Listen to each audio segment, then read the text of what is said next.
En la nave industrial, el aire no olía a grasa y metal, sino a cuero italiano, champán francés y el perfume penetrante del dinero nuevo. Era un templo de la opulencia automotriz, una exhibición exclusiva donde multimillonarios paseaban admirando obras de ingeniería que costaban más que barrios enteros. Un McLaren Senna de color naranja volcánico brillaba bajo los focos, junto a un Ferrari SF90 Stradale de un rojo tan profundo que parecía sangrar lujo. Entre estas bestias de metal pulido, destacaba una ofensa, una cicatriz en el rostro de la perfección, un Seat Panda de 1983. Su pintura marrón estaba desvaída, con manchas de óxido floreciendo como una enfermedad en los guardabarros. Los neumáticos, gastados y grises, parecían cansados de existir. No estaba en exhibición, estaba abandonado en una esquina, un trozo de chatarra incongruente que violaba la santidad del lugar y atraía miradas de puro desdén. Junto al coche, una figura tan fuera de lugar como el propio vehículo. Leah, una joven de no más de 23 años, vestía un mono de trabajo manchado de aceite, salpicado de marcas de soldadura y sudor. Su rostro, enmarcado por mechones de pelo pegados a la frente, era una máscara de agotamiento y determinación febril. Sus manos, pequeñas pero cubiertas de callos y con las uñas rotas y negras de grasa, giraron la llave en el contacto del Panda.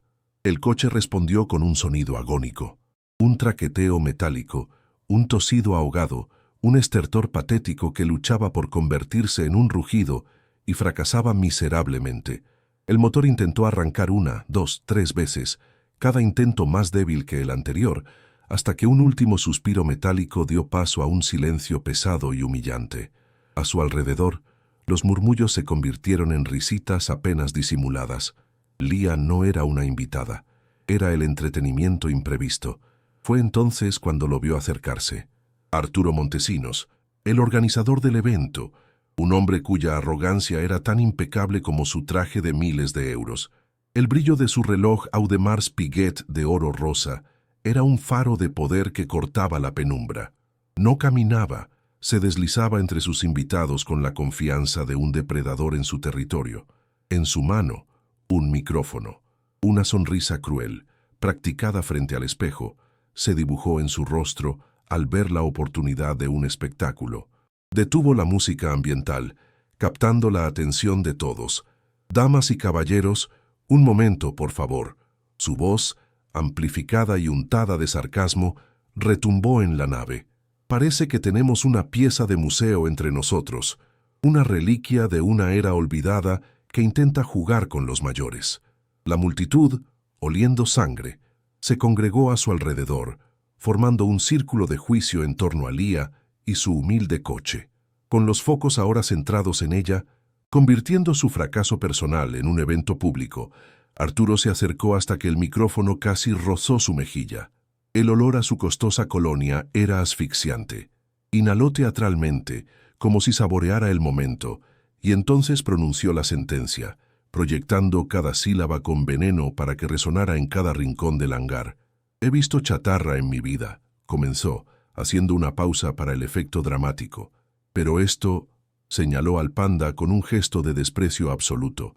«Esto no vale ni 1 euro». La frase explotó en el silencio, y fue la señal. Una ola de carcajadas estridentes, agudas y despectivas, se estrelló contra Leah. Eran las risas de los privilegiados, de aquellos que nunca habían conocido la duda ni la necesidad, y encontraron en su lucha una diversión pasajera. El sonido fue una bofetada física, haciendo que el mundo de Leah se encogiera a ese círculo de rostros burlones. Pero en medio de esa tormenta de humillación, Leah no se quebró. Mientras la risa resonaba, algo cambió en su mirada. El agotamiento dio paso a un frío glacial, una calma peligrosa que nadie notó. Vieron a una mecánica derrotada y un coche inútil, el final perfecto para su cruel chiste. No sabían que habían despertado a un gigante dormido, que bajo ese capó oxidado y dentro de esa mente subestimada yacía un secreto de ingeniería capaz de silenciar imperios. La humillación pública no fue su final, fue el detonante. Habían cometido un error fatal, habían provocado a la persona equivocada. Antes de continuar y ser testigos de cómo Lía transforma este circo de arrogancia en una lección inolvidable, cuéntame, ¿desde qué ciudad estás escuchando esta historia? Deja tu ciudad en los comentarios y comparte si alguna vez te han hecho sentir menos. Suscríbete ahora y activa las notificaciones, porque la venganza que se avecina es de las que hacen historia. Te prometo que el final te dejará completamente impactado. Para el mundo, Lía era solo una joven de 23 años, con la derrota grabada en la postura de sus hombros y el olor a aceite rancio impregnado en su ropa.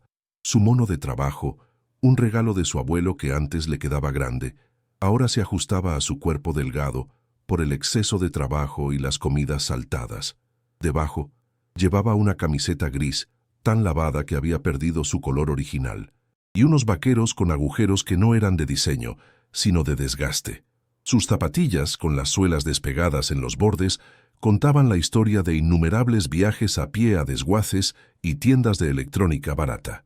Era la imagen de la precariedad, una figura anónima y fácilmente descartable, en un mundo que medía el valor en saldos bancarios y marcas de lujo.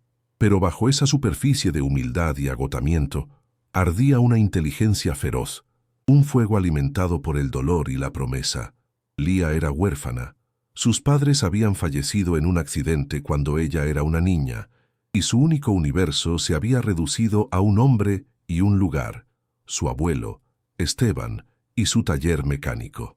Esteban no era un simple mecánico, era un alquimista del metal, un poeta de los pistones que veía sinfonías donde otros solo veían motores averiados. Sus manos, grandes, callosas y siempre manchadas de grasa, habían sido las que le enseñaron a leer un diagrama eléctrico, a sentir la tensión correcta de un tornillo, a escuchar el lenguaje secreto de un motor. El taller no era solo un edificio, era su patio de recreo, su escuela y su hogar, un santuario lleno del olor a metal caliente, el sonido rítmico de las herramientas y la presencia tranquilizadora de su abuelo, su único faro en el mundo. Hace un año, ese faro se apagó. Esteban murió repentinamente, dejando a Lía con un corazón roto y un legado en ruinas. El taller, que había sido su refugio, se reveló como una trampa financiera, una deuda inmensa, contraída por su abuelo para financiar sus últimos y más ambiciosos experimentos, cayó sobre los hombros de Lía como una losa de granito. Los avisos de embargo, con su lenguaje frío y legalista, empezaron a llegar, amenazando con arrebatarle el último pedazo tangible que le quedaba de su familia. Perder el taller no significaba solo perder un edificio. Significaba la aniquilación del recuerdo de Esteban, la profanación de su santuario y la prueba final de que el mundo, efectivamente, había logrado aplastar su espíritu. En el centro de esa tormenta estaba el Seat Panda. Para los acreedores y los vecinos, era el símbolo de la locura final de Esteban, un proyecto absurdo en el que había invertido tiempo y dinero que no tenía. Pero para Lía, ese coche era sagrado.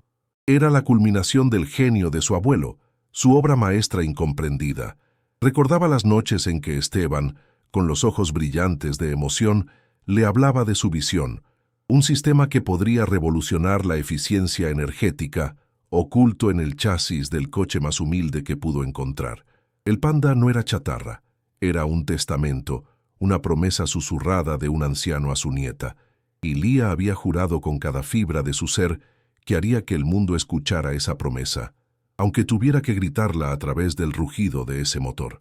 La llave para cumplir esa promesa se encontraba en un cofre de cuero gastado, los diarios de su abuelo.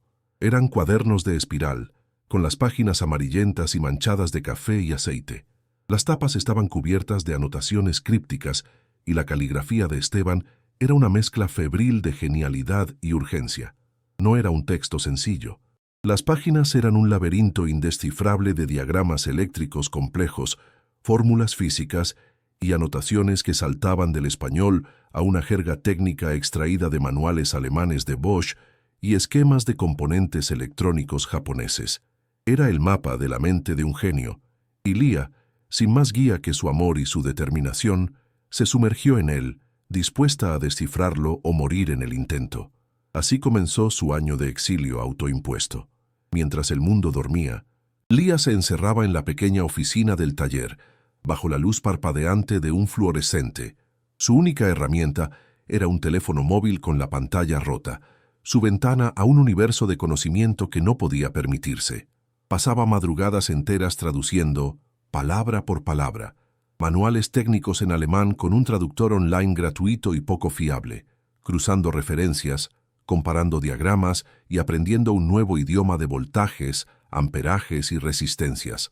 Cada término descifrado era una pequeña victoria, una pieza más del rompecabezas que era el alma de su abuelo, un paso más cerca de la resurrección de su sueño. Su educación no se detuvo en la traducción. Cuando los diarios mencionaban conceptos que escapaban a su comprensión, Lía se convertía en una cazadora de conocimiento en la vasta jungla de Internet. Devoraba cursos online gratuitos de universidades extranjeras sobre la física de los supercondensadores, entendiendo cómo almacenaban y liberaban energía de una forma que desafiaba la lógica de las baterías convencionales. Se sumergió en foros de electrónica y vio cientos de horas de vídeos técnicos de ingenieros rusos en YouTube, quienes, con presupuestos mínimos, lograban hazañas de reaprovechamiento de baterías y creación de sistemas híbridos caseros. No entendía sus palabras, pero aprendió a leer sus manos, a interpretar sus diagramas y a comprender la física universal que demostraban. Este esfuerzo sobrehumano no era un pasatiempo académico, era una carrera desesperada contra el reloj. Cada día, la sombra de la deuda se hacía más grande. Cada carta del banco era un recordatorio de que su tiempo se agotaba. Por eso, cada noche de estudio no era por curiosidad, sino por supervivencia. Cada ecuación de flujo de energía que resolvía en una pizarra vieja, cada bobina de cobre que aprendía a enrollar con la tensión precisa, cada línea de código mental que lograba depurar, era un golpe contra el muro que amenazaba con derrumbarse sobre ella. No estaba simplemente estudiando, estaba forjando un arma, la única que poseía, su intelecto afilado por la necesidad y la devoción. Vivía como una fantasma en su propio barrio. Escuchaba a lo lejos la música de las fiestas de los jóvenes de su edad, las risas en las calles, el murmullo de una vida normal, que para ella se había convertido en un lujo inalcanzable. Su única compañía eran los fantasmas de su abuelo, el zumbido de los circuitos y la frustración de un problema sin resolver. Se había sacrificado por completo, renunciando a su juventud, a sus amigos, a cualquier atisbo de normalidad, por una fe ciega en el genio de su abuelo y en su propia capacidad para honrarlo. Era una soledad aplastante, pero en el fondo de ese aislamiento, su determinación se convertía en acero puro. Y ahora, de pie en medio de esa nave industrial, bajo la mirada burlona de Arturo Montesinos y su corte de aduladores, todo ese sacrificio, todas esas noches en vela, todo ese dolor y esa lucha solitaria, habían convergido en este único y humillante momento. El sonido patético del motor del Panda ahogándose no era solo el fracaso de una máquina, era el eco de las voces que llamaron loco a su abuelo, la confirmación aparente de que su fe había sido en vano. Pero mientras la risa de la élite la golpeaba, no sintieron la dureza del acero que se había forjado en su interior. Miraban a una niña con un juguete roto, sin saber que estaban a punto de enfrentarse a una ingeniera forjada en el fuego de la adversidad. Arturo Montesinos no se conformaba con las risas. Para un hombre que había construido un imperio sobre la demolición de lo viejo, para erigir lo nuevo, la simple burla era un aperitivo insatisfactorio. Ansiaba el plato principal, la destrucción total, pública y memorable de la esperanza. Vio en la figura frágil y desafiante de Lía una oportunidad única, no solo para entretener a su aburrida clientela, sino para impartir una lección brutal y performática sobre el orden natural de las cosas. El poder aplasta la debilidad, el dinero silencia la pasión, y la chatarra, sin importar cuánto amor se le invierta, siempre volverá al vertedero. Decidió que la humillación de Lía no sería un incidente, sino el evento principal de la noche. Con la autoridad de un director de orquesta invocando un crescendo, Arturo alzó una mano. El murmullo de risas se extinguió en un instante, reemplazado por un silencio expectante. Su voz, ahora despojada de sarcasmo y cargada con un frío poder ejecutivo, cortó el aire. Luces, ordenó a un técnico que observaba desde una pasarela elevada. Inmediatamente, Los focos principales de la nave se reorientaron, abandonando los superdeportivos multimillonarios y convergiendo en un único y despiadado cono de luz blanca que atrapó a Leah y su panda. De repente, ya no estaban en una esquina olvidada. Estaban en el centro de un escenario, aislados y expuestos, con cada mancha de grasa, cada punto de óxido y cada rasgadura en la ropa de Leah magnificados para el escrutinio de todos. «Acérquense, por favor», continuó Arturo, moviendo la mano en un gesto magnánimo que era, en realidad, una orden. Se dirigió a los grupos dispersos por la nave. «Ingenieros de Múnich, su experiencia será invaluable aquí. Señores de la prensa, no querrán perderse este análisis técnico en vivo. Y a mis estimados invitados, vengan. Vengan a presenciar una demostración práctica de por qué el pasado debe quedarse enterrado». La invitación era una trampa envuelta en cortesía. No los llamaba a ser testigos, los llamaba a ser cómplices. Los estaba convirtiendo en el jurado y el verdugo de un juicio ya decidido, y ellos, sedientos de cualquier cosa que rompiera la monotonía de su propia perfección, acudieron en masa. Como atraídos por un imán invisible, los invitados se movieron. Los hombres con sus trajes a medida y las mujeres con vestidos que brillaban como joyas líquidas formaron un semicírculo cada vez más cerrado alrededor de Leah. Sus rostros portaban sonrisas condescendientes, susurrando comentarios crueles detrás de copas de champán. Los periodistas, oliendo una historia con el sabor agridulce de la humillación de un David sin onda, levantaron sus teléfonos y cámaras, listos para inmortalizar la derrota. Y los ingenieros alemanes, un grupo de hombres de mediana edad con semblante severo, se acercaron con la arrogancia de quienes poseen el conocimiento verdadero, listos para diseccionar el fracaso con precisión germánica. Leah estaba ahora atrapada, no por muros, sino por una impenetrable barrera de privilegio y desdén. El aire se espesó con una cacofonía de lujo y juicio. El tintineo de los vasos de cristal se mezclaba con el susurro del francés y el inglés, el sonido del obturador de una cámara y la risita ahogada de alguien en la primera fila. Era un ataque sensorial diseñado para aplastar. Leah podía oler el cuero caro, el perfume de flores exóticas y, sobre todo, el hedor metálico de la condescendencia. Permanecía inmóvil, una pequeña isla de silencio y determinación en medio de un océano ruidoso de arrogancia. Sus manos, todavía manchadas de grasa, se cerraron en puños a sus costados. No les daría la satisfacción de verla temblar. Mantuvo la barbilla alta, sus ojos fijos en Arturo, el arquitecto de su tormento. Los ingenieros alemanes, invitados a participar en la farsa, comenzaron su inspección. Uno de ellos, el líder del equipo, un hombre con unas gafas de montura fina y una expresión de perpetua desaprobación, caminó lentamente alrededor del panda. Se detuvo y golpeó suavemente un guardabarros oxidado con el nudillo, produciendo un sonido hueco y triste. Luego sacó una tableta de última generación, deslizó el dedo por la pantalla con aire de importancia y, tras unos segundos, sacudió la cabeza con un suspiro teatral. Las especificaciones originales confirman que incluso en su mejor día, este vehículo era de modesto, declaró en un inglés con fuerte acento alemán, lo suficientemente alto como para que todos lo oyeran. Ahora, es simplemente un riesgo para la seguridad estructural. Arturo sonrió, saboreando la validación experta. Dio un paso adelante, recuperando el centro de atención. Su caminar era una performance, lento y deliberado, como el de un emperador romano en el Coliseo, decidiendo el destino de un gladiador caído.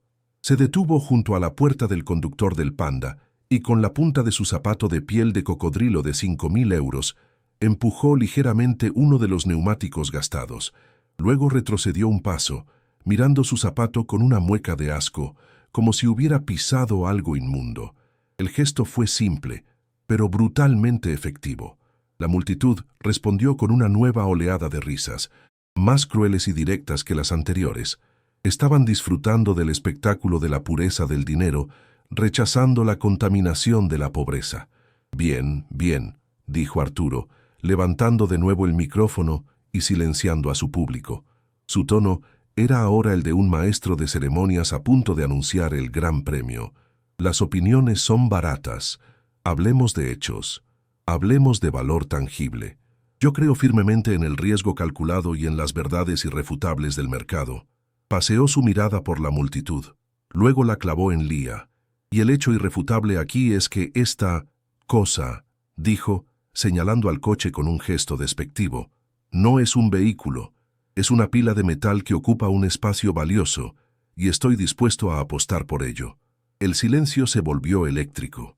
La palabra apostar colgaba en el aire, cargada de promesas de un drama aún mayor.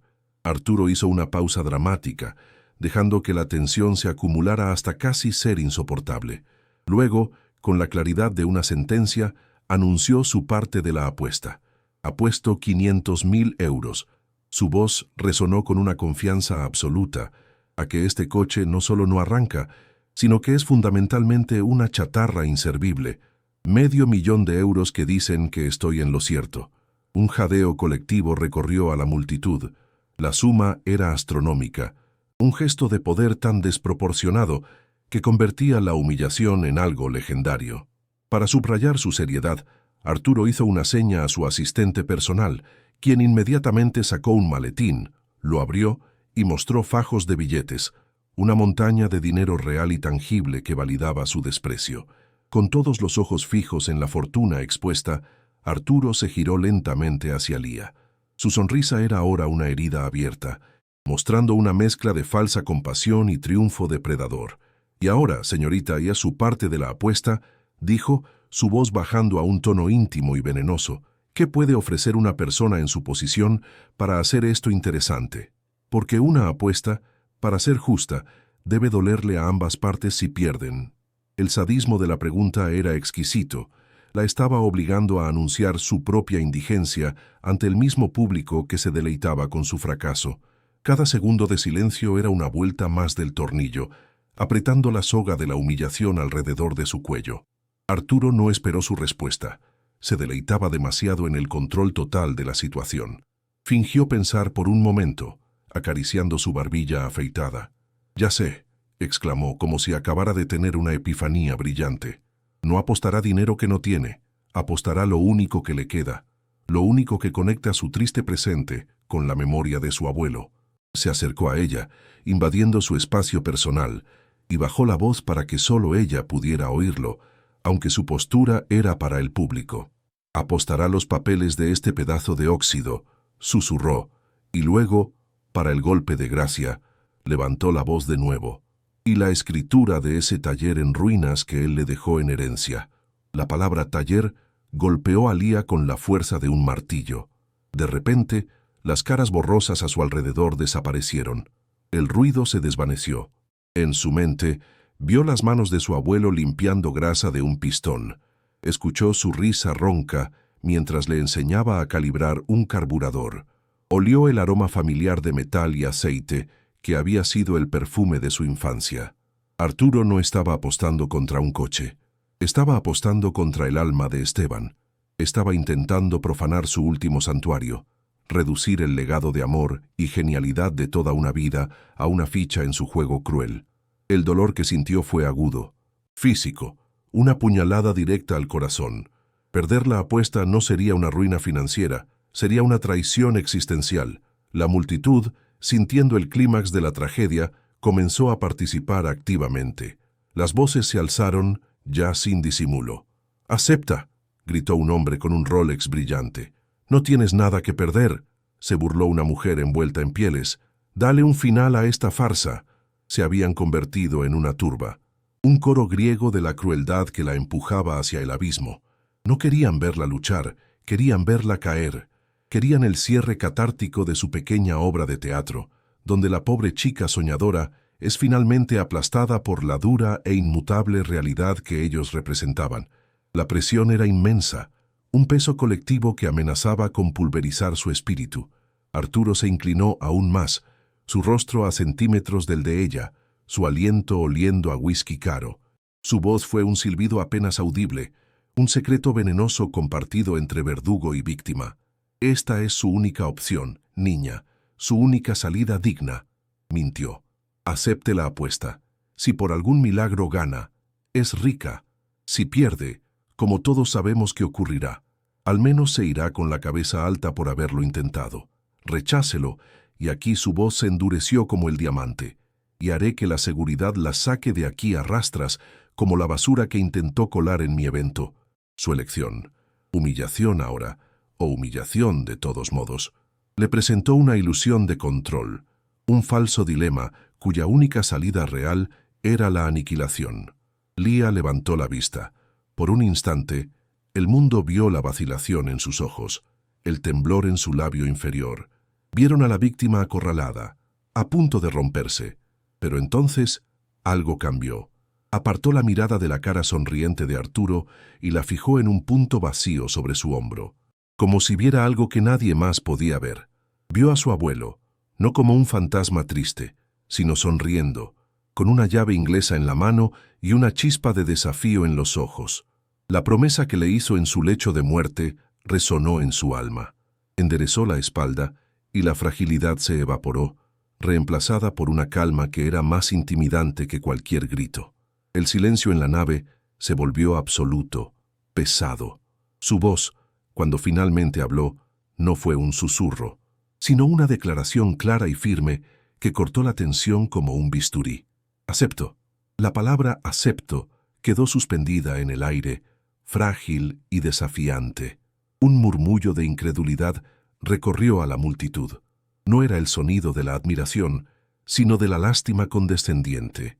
La veían como una cordera que caminaba voluntariamente al matadero, una tonta que, por un orgullo malentendido, acababa de firmar su propia sentencia de ruina. La sonrisa de Arturo Montesinos se ensanchó hasta convertirse en una mueca de triunfo absoluto. Había ganado.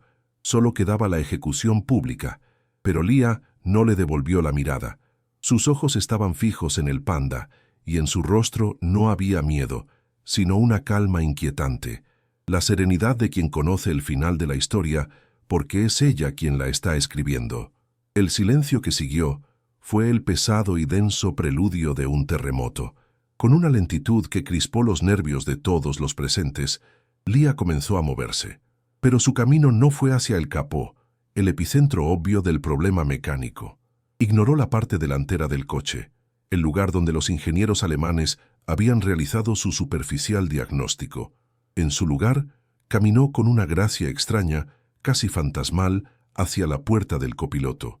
Cada paso era deliberado, una nota en una sinfonía silenciosa que solo ella escuchaba. La multitud la siguió con la mirada, confundida. Un murmullo interrogante se extendió. ¿Qué hace? ¿Se ha vuelto loca? Los ingenieros intercambiaron miradas de superioridad, convencidos de que estaban presenciando el último y patético acto de una aficionada desesperada que ni siquiera sabía por dónde empezar. Lia abrió la puerta del copiloto. El interior del coche era tan humilde como el exterior, asientos de tela desgastada, un salpicadero de plástico agrietado por el sol de décadas. Nadie esperaba lo que vino a continuación. En lugar de buscar bajo la guantera o el salpicadero, Lia se arrodilló, metió sus dedos encallecidos bajo el asiento del pasajero y con un tirón firme lo levantó. No era un asiento normal. Estaba montado sobre unas bisagras caseras. Debajo, donde debería haber un suelo de metal oxidado y suciedad acumulada, se reveló un compartimento secreto. Un jadeo colectivo recorrió la sala. La chatarra tenía un secreto, y no era un secreto sucio, sino uno de una belleza inesperada y sobrecogedora. A la vista de todos quedó una obra de arte de la ingeniería, un sistema de conversión de energía completamente artesanal, pero con una precisión y una limpieza que avergonzaban a los motores de fábrica de los coches de lujo cercanos. Bobinas de cobre pulido, enrolladas con una perfección matemática, estaban interconectadas con un banco de supercondensadores cilíndricos, dispuestos en una matriz impecable. El cableado, lejos de ser un desorden, estaba organizado con una lógica visual, cada cable etiquetado con la diminuta y pulcra caligrafía de su abuelo. Era el corazón oculto de la bestia, la prueba tangible de que la genialidad no necesita cromados ni logotipos de marcas famosas para existir. Era el legado de Esteban, latiendo en silencio bajo el asiento de un coche humilde. Lia metió la mano en el bolsillo de su mono de trabajo y sacó un objeto que no era una herramienta. Era una pequeña llave de bronce, de un diseño anticuado y claramente hecha a mano. En su cabeza, la letra E de Esteban estaba grabada con un trazo elegante y firme. La llave brillaba con un resplandor cálido bajo la dura luz de los focos. Un artefacto de una era pasada, la única pieza capaz de despertar a la máquina. Era más que un interruptor, era la clave de una promesa, el vínculo físico entre el genio de su abuelo, el sacrificio de Lía y el milagro que estaba a punto de ocurrir. La sostuvo por un instante entre sus dedos, un último momento de comunión silenciosa con el hombre que le había enseñado todo. Con una precisión quirúrgica, introdujo la llave de bronce en un contacto oculto en el centro del sistema, una pequeña ranura que era invisible para cualquiera que no supiera exactamente dónde buscar.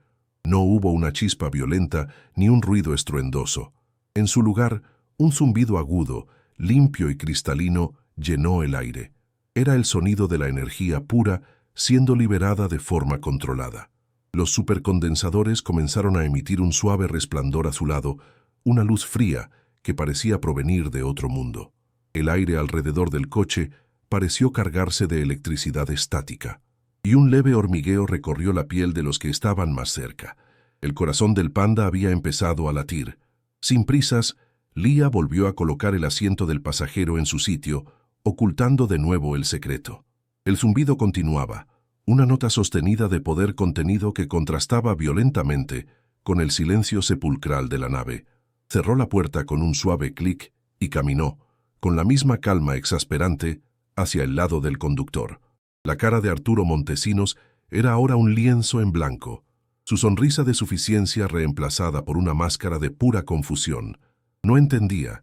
Nada de lo que estaba sucediendo encajaba en su visión del mundo, donde el valor era visible, caro y predecible.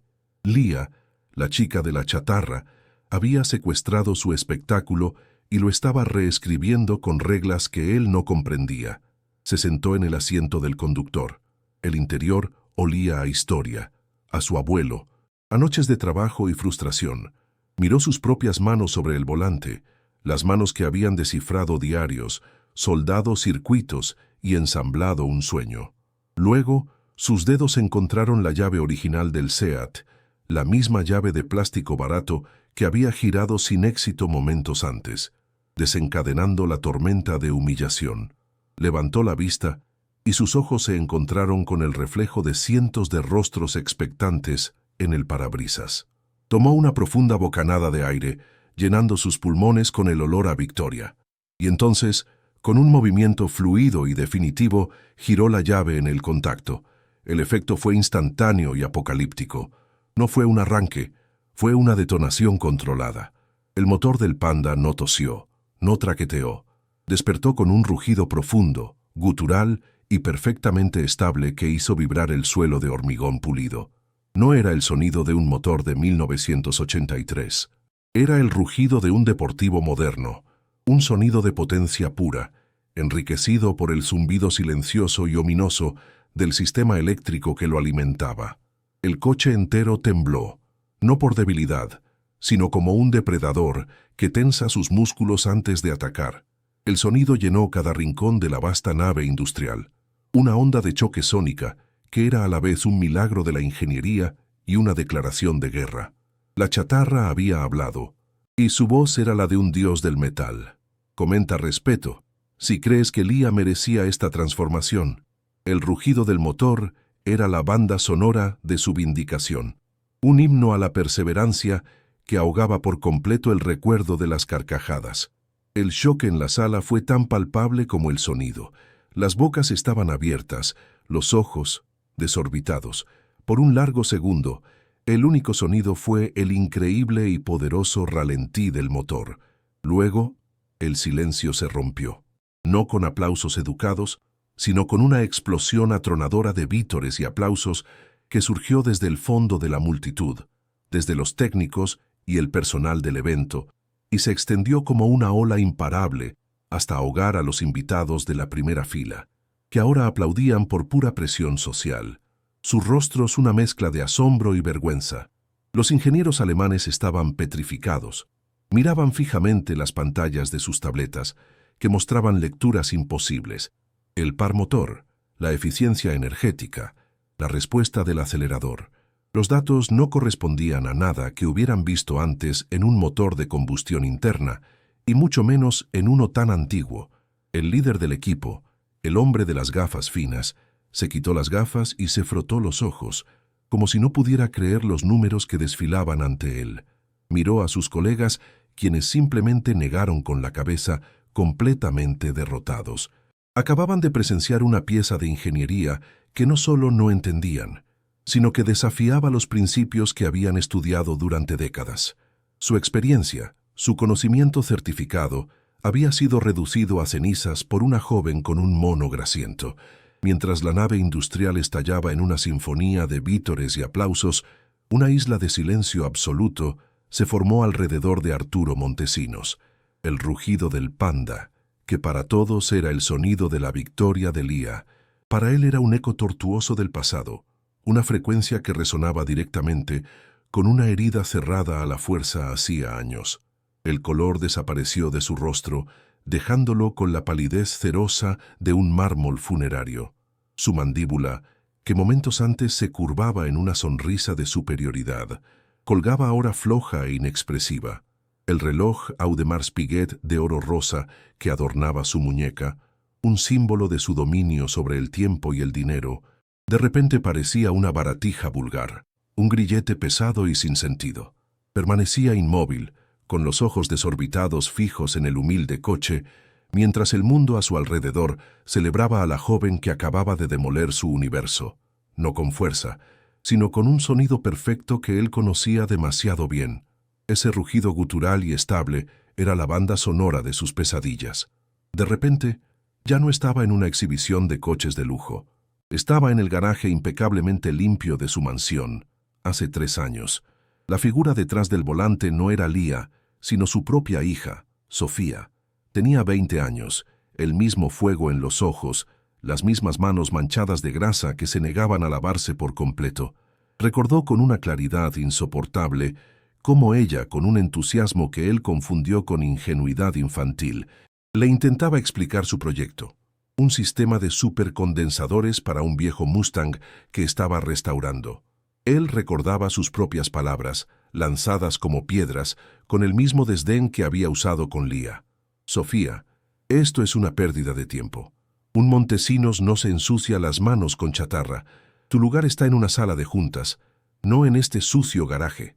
Recordaba la luz que se apagó en los ojos de su hija, el silencio que siguió, un silencio que se volvió eterno. Sofía había muerto 2 años después, a los 22, en un estúpido accidente de coche. Un accidente que, en el fondo de su alma torturada, Arturo siempre supo que era una forma de escape. Ella nunca volvió a tocar un motor después de aquella conversación.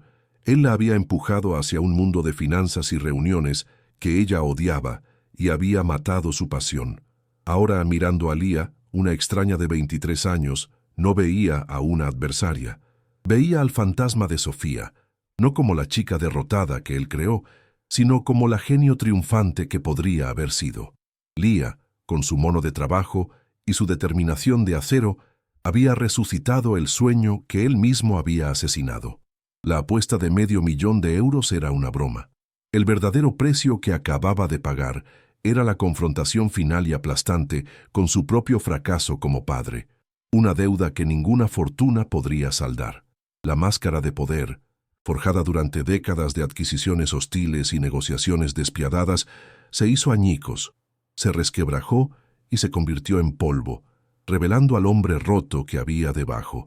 Un sollozo seco y ahogado escapó de su garganta, un sonido tan fuera de lugar en ese cuerpo imponente que silenció a los que estaban más cerca.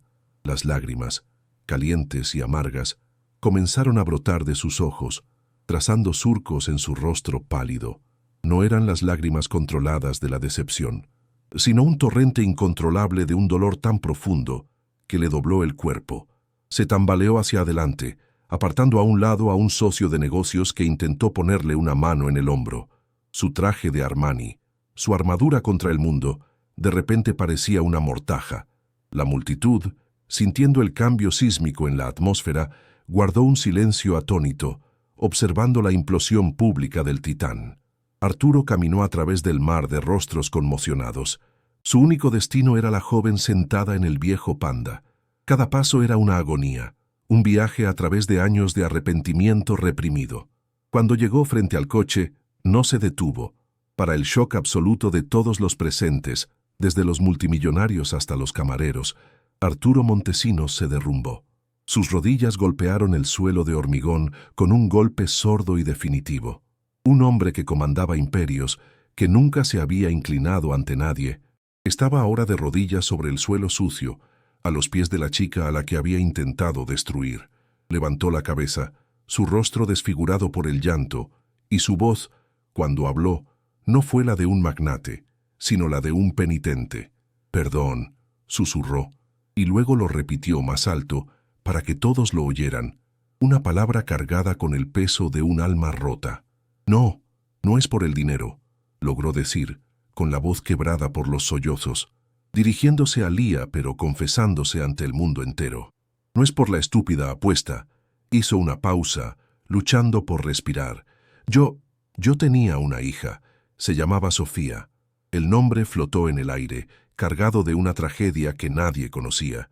Era como tú, un genio. Veía música en los motores, y yo la destruí. Con mi orgullo, con mi estúpida arrogancia, le dije que sus sueños eran basura, que su pasión era indigna de nuestro nombre. Miró directamente a los ojos de Lía, y en ellos vio el reflejo de la hija que había perdido. Hoy, cuando arrancaste ese motor, no vi a una rival. Vi a Sofía cumpliendo la promesa que yo le robé. Vi el genio que me negué a reconocer. Perdóname, no por humillarte a ti. Perdóname por mi ceguera, por haber necesitado tu increíble talento para entender el crimen que cometí contra mi propia hija. 10 meses después, el aire en el viejo polígono industrial había cambiado. El olor a decadencia, a metal oxidado y a aceite rancio había sido purgado, reemplazado por el aroma limpio de la innovación, una mezcla de ozono de equipos de soldadura de precisión, el perfume casi imperceptible de la fibra de carbono y el café recién hecho. El taller del abuelo de Lía, aquel esqueleto de ladrillo y uralita que amenazaba con derrumbarse, era ahora la sede resplandeciente de Motores Legado. Las paredes, antes agrietadas y cubiertas de mugre, estaban pintadas de un blanco impoluto, adornadas con pantallas gigantes que mostraban diagramas CAD en 3 dimensiones.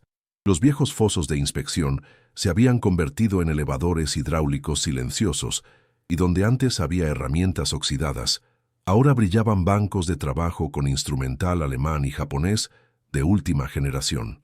El lugar no había sido simplemente renovado, había renacido, transformado de un santuario de recuerdos en un laboratorio del futuro, un faro de progreso que brillaba en el corazón de la mediocridad industrial.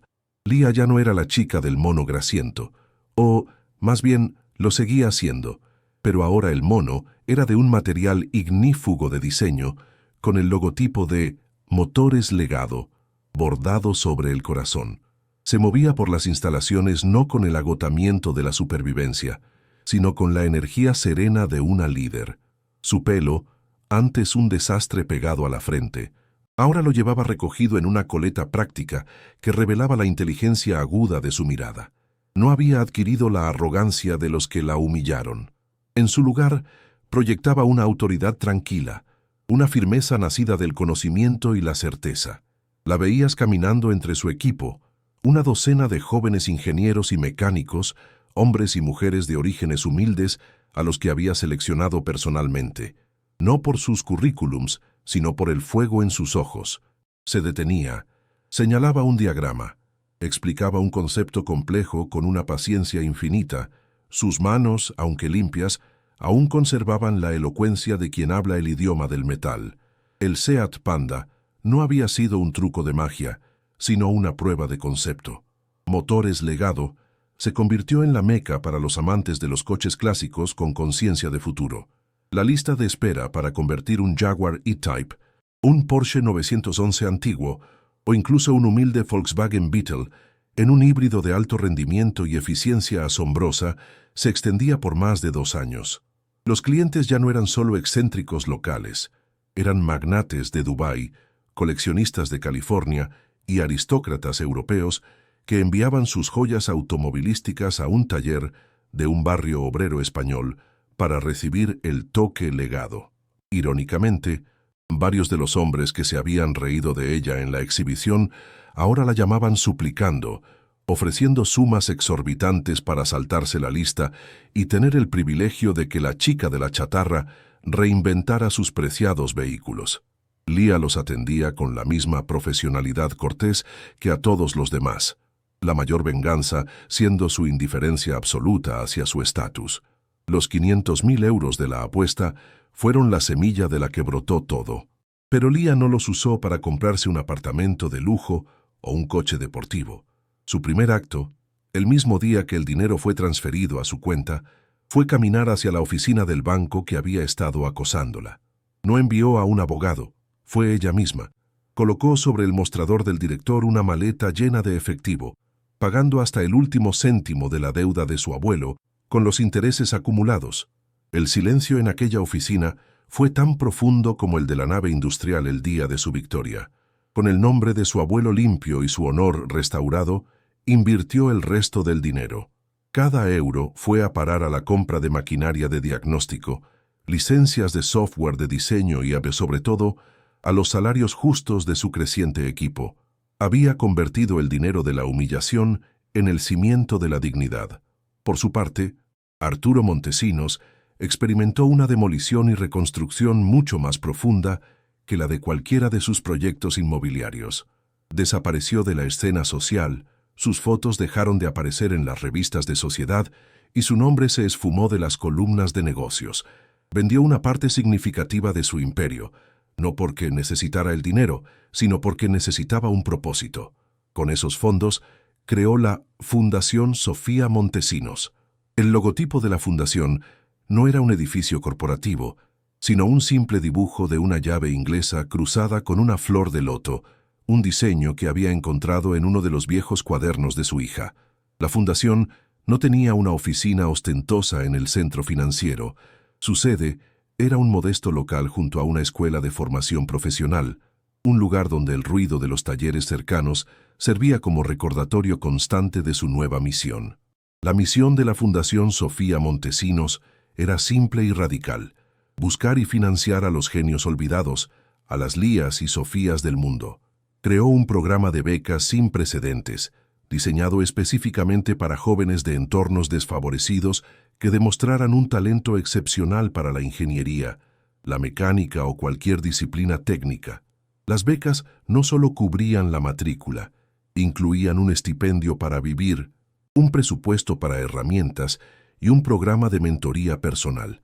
Arturo puso un énfasis especial, casi una obsesión, en apoyar a las mujeres jóvenes, viajando por todo el país, visitando institutos de barrios obreros y centros comunitarios, buscando activamente esa chispa de genialidad que él mismo había intentado extinguir en su propia hija. Estaba desmantelando, ladrillo a ladrillo, el muro de prejuicios que él mismo había ayudado a construir. La relación entre Lía y Arturo se transformó en algo extraño y poderoso. No eran amigos. El abismo de lo que había sucedido era demasiado grande para ser cruzado con simples formalidades. Se convirtieron en aliados, unidos por un propósito que trascendía su historia personal. Arturo visitaba Motores Legado una vez al mes. Llegaba sin avisar, en un coche discreto, y se quedaba en una esquina, observando. Miraba a Lía moverse entre su equipo, la forma en que sus ojos se iluminaban al resolver un problema, y en su rostro se dibujaba una expresión de dolor y redención. No hablaba mucho, simplemente observaba, y en su silencio parecía encontrar una especie de paz, viendo en el éxito de Lía el eco de lo que su hija podría haber sido, y encontrando en ello no amargura, sino una razón para seguir adelante. Un día, durante una de esas visitas, Arturo se acercó a Lía, mientras ella supervisaba la instalación de uno de sus sistemas en un Aston Martin DB5. Llevaba en la mano un sobre grande. «Lía», dijo, su voz ahora siempre teñida de una humildad que desarmaba. «La Fundación ha aprobado su primera gran inversión estratégica. Le entregó el sobre. Dentro no había un cheque personal, sino un cheque de la Fundación Sofía Montesinos por una suma de 7 cifras. En el concepto ponía, para la expansión de Motores Legado y la creación del programa de becas Esteban Sofía. Lía lo miró, luego a Arturo. El hombre que había apostado por su ruina, ahora estaba financiando su imperio, uniendo el nombre de su abuelo y el de su hija en un legado conjunto de redención y oportunidad. El ciclo de la justicia cósmica se había cerrado. La onda expansiva de aquella noche en la exhibición continuó extendiéndose. Revistas de ingeniería de todo el mundo publicaron artículos sobre la revolución Panda. El sistema híbrido de supercondensadores, nacido de cuadernos viejos y tutoriales rusos, fue aclamado como un salto cuántico en la eficiencia energética. Los mismos ingenieros alemanes que se habían burlado de ella publicaron un documento técnico intentando analizar su tecnología, admitiendo con una prosa académica y reticente que desafiaba varios paradigmas establecidos. Delegaciones de los departamentos de I+D de los mayores fabricantes de automóviles del mundo solicitaron visitas a Motores Legado, no para comprar la tecnología, sino para aprender. La chica que traducía manuales con una pantalla rota ahora daba clases magistrales a los hombres que los escribían. El Seat Panda marrón nunca fue vendido. Lía lo restauró por completo, pero de una manera única. La carrocería fue pulida y tratada, pero las cicatrices de óxido originales fueron cuidadosamente preservadas bajo varias capas de una laca transparente. El coche fue colocado en un pedestal en el centro del vestíbulo de entrada de Motores Legado. No estaba conectado, no rugía. Simplemente estaba allí, silencioso y humilde, pero irradiando un poder inmenso. Se convirtió en un símbolo, una obra de arte conceptual que representaba la filosofía de la empresa. Cada empleado nuevo, cada cliente millonario, cada becario nervioso, tenía que pasar frente a él. Era un monumento a la idea de que el verdadero valor no reside en la superficie brillante, sino en el genio que late oculto en el interior. Lía encontró una felicidad que no tenía nada que ver con el saldo de su cuenta bancaria. Su mayor alegría era ver a una de sus becarias, una chica de 17 años tan tímida como brillante, soldar un circuito por primera vez con una sonrisa de puro asombro. Se deleitaba en las largas discusiones técnicas con su equipo, en la búsqueda colaborativa de soluciones a problemas aparentemente imposibles. A menudo, después de que todos se iban, se quedaba sola en el taller, con el silencio solo roto por el zumbido de alguna máquina, y ponía sus manos sobre el capó frío de un coche clásico, sintiendo el potencial dormido en su interior.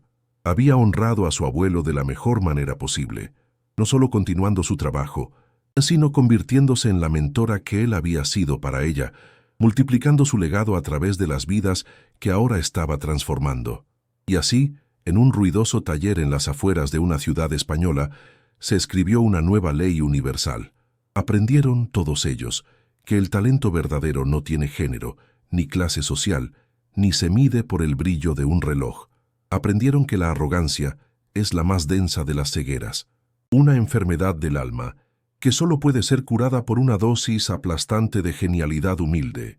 Y sobre todo, aprendieron que la justicia, a veces, no es un concepto abstracto, sino algo tangible que puede rugir desde el motor de un coche viejo, silenciando a los cínicos y dando voz a los soñadores.